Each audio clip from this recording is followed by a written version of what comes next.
प्रणाम। हम किरण शर्मा मंजू शर्मा अपना यूट्यूब चैनल पर सबको स्वागत करै छी। नमस्ते प्रणाम सब यूट्यूब फैमिली के प्रणाम, सब दीदी भाईजी के प्रणाम।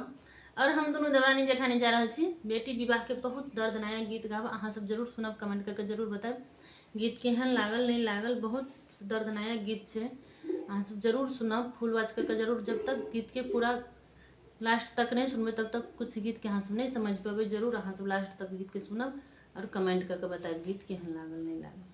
बहुत सुंदर प्यारा गीत छै, बहुत बहुत सुंदर गीत छै।